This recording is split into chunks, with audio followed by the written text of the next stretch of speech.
I'm not sure as to whether you have invited me only because of this tradition that you have been referring to,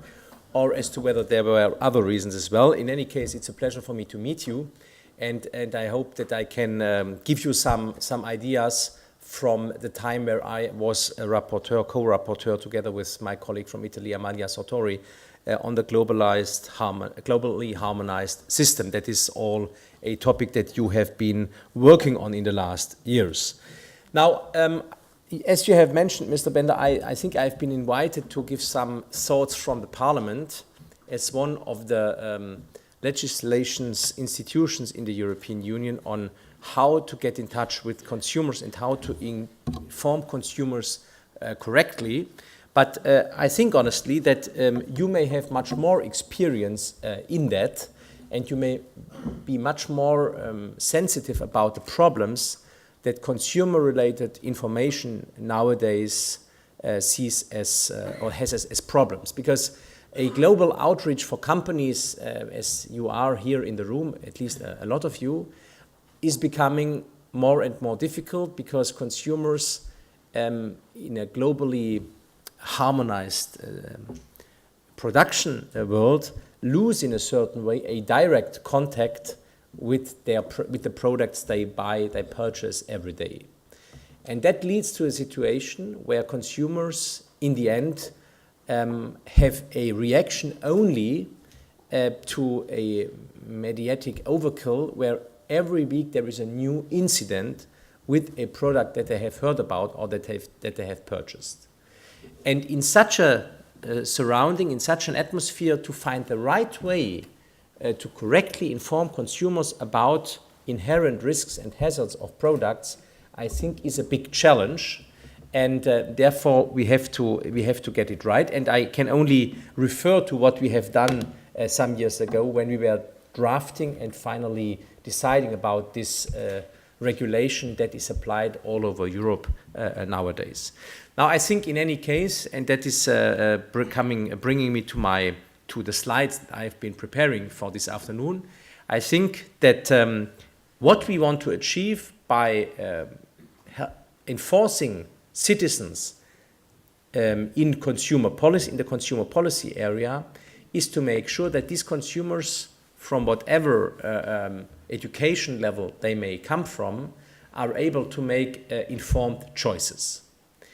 Now, the globally harmonized system is not that much about informed choices because it's not so much about the purchasing moment of a product,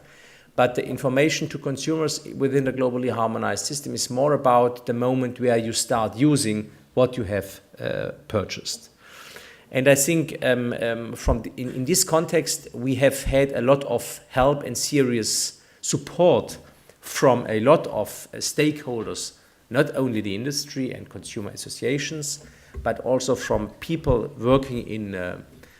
labs and also at advertisement companies, communication institutions, because reaching the attention of consumers that they've already bought a product might be easier than reaching the attention when people go to the shop and purchase something.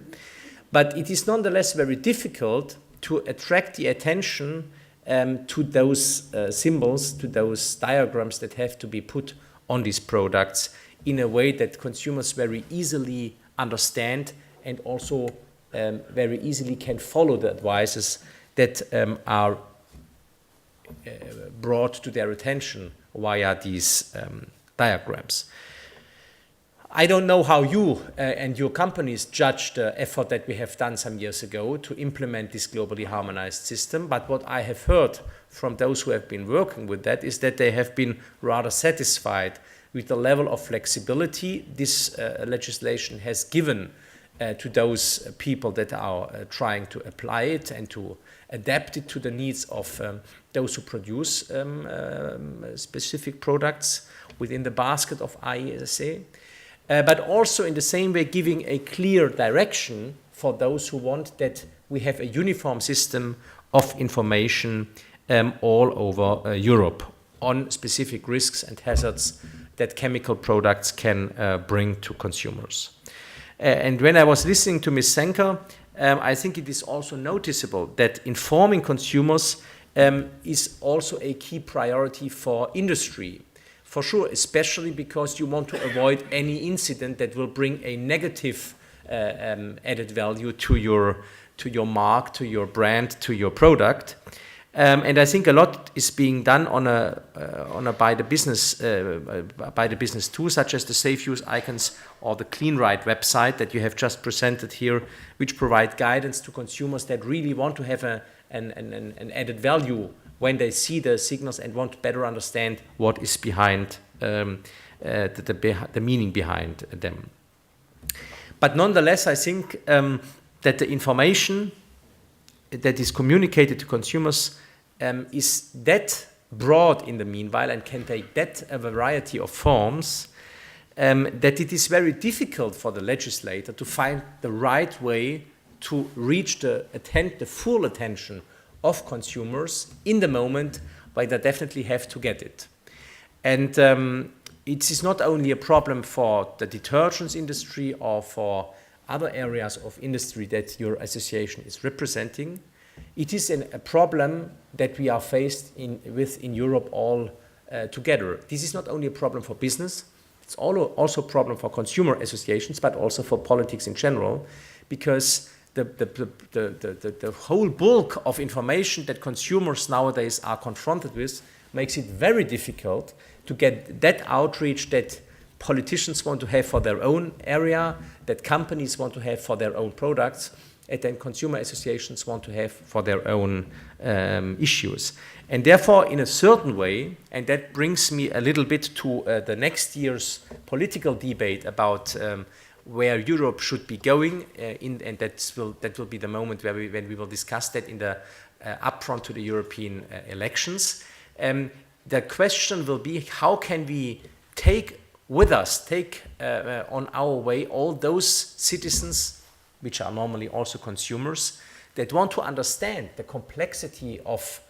interactions, the complexity of questions that are at stake nowadays in a globally interlinked business community with products that are coming from all over the world, but also in a political world where decisions are always interdependent and are only be able to be taken at a community level, at EU level, if we have the support of all member states and of all major stakeholders. Because what you are what you have to follow in the aftermath of the regulation on the globally harmonized system was the way in which this system that we had regulated for is implemented. And I know that, for example, in Europe, we use the same diagrams, the same tools for businesses and for consumers, whilst in a, let's say, globally interlinked business world, in other areas of the world, this dual use of these diagrams is not yet to be applied in the same way yet. And therefore, there is still some difference in the application and also then in the enforcement of these diagrams that have been legislated in the European Union. And the only way how we can solve this problem of over-information, of too much information at the same time to citizens and to businesses and to consumers at the same time, is that we seriously are able to prioritize what we are to communicate. And I think also that in the area of the globally harmonized system, we came to a serious conclusion where we have managed to bring these diagrams in the right way, not too big, not too small, but in a way where they can be easily accessed and be found in case of an incident to the product. And I think in a certain way, that is the task also for the European Union and for the European politicians in the European elections, that we don't lose ourselves in too many detailed regulations and legislations that consumers and citizens alike are not able that easily to understand, but that we are able to manage to get a clear focus on key messages, why we need European politics in a globally interlinked world, why we have a lot of added value, of add-ons, if we are able to manage to bring together 28 different national systems in a globally interlinked world, but that these advantages that we can achieve there together are also in a certain way have a counterparty in a certain way, have a counterpart, because we have to manage to convince those who at national level will lose control and will have to change their old tracks and will be asked to come together to a new European system. And that is a lot of efforts that we ask citizens very often. But in a certain way, you know it better from your industry, that in the end, if you manage to make this step seriously, that in the end, your company, your business, or your product can have a better future. And I'm very strongly convinced that this is the same what we are also to be obliged, where we are also obliged to do it in the next European elections. What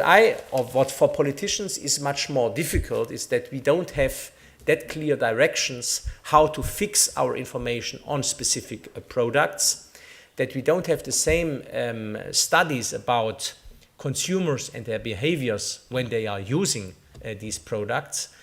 So in a certain way, you have definitely a better level of information if you are talking specifically on the products that you are selling, because the research, the invest that you are doing to understand perfectly the situation where these products are used for is a value that in politics is much more difficult to achieve.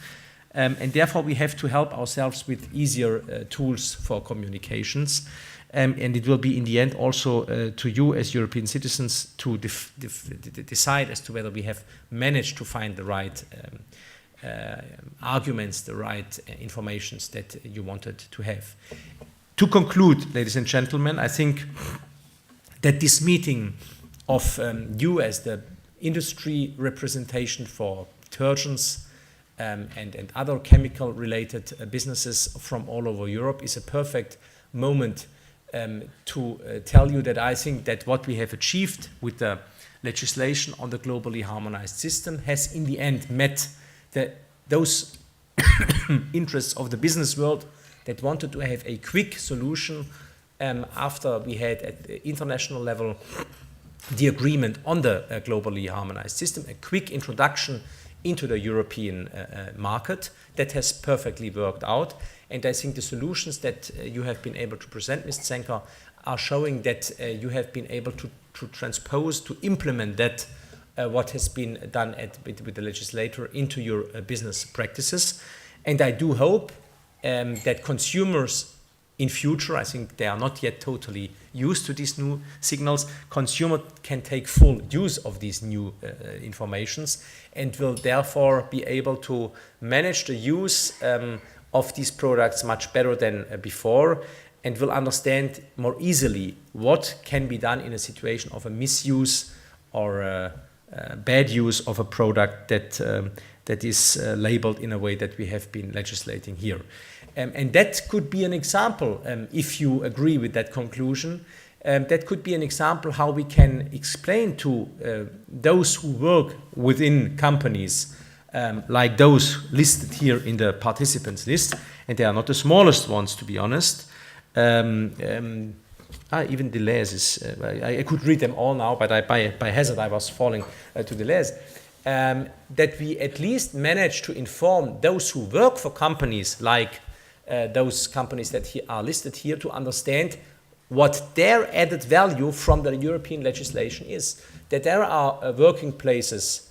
with a lot of chemical companies, not only in Germany but also in other member states of the European Union, that can keep their business place, that can maintain a positive surrounding in their working environment because of laws that we are passing at European level, and that make this European market much more easily accessible for companies that are making their profits here. And I think that is still the tool where I strongly would like you to invite you to follow us, is that we are not just meeting here in Brussels in the afternoon after having had some coffee and some cake,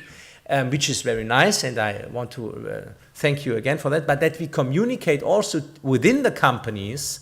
for whom we are doing that legislation, and for the consumers that buy these products alike, that those people really in the end understand why we are doing it and that it's their own interest to come to such legislations, because they can more easily understand what is at stake and that they are better protected afterwards.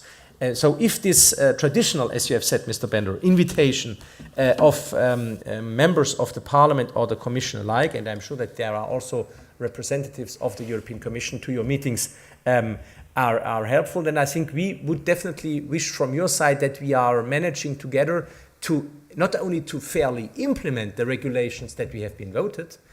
but also to better enforce politically in the companies that you are representing the ideas that you are discussing here, because we don't want to be confronted in discussions just before the elections with citizens that tell us, yeah, but what you are doing in Brussels there, this is too far from us, we don't understand what you are doing here. In a certain way, I can definitely follow this arguing line, but I think there is no better tool to overcome this distance if you are able to communicate into your own company what you are doing here, and you are meeting quite often, I imagine, Mr. Benner. There are even some careers starting just to present and manage such meetings, and therefore I think there is plenty of opportunities how we can enforce seriously what has been legislated at European level, but also enforce in a certain way the knowledge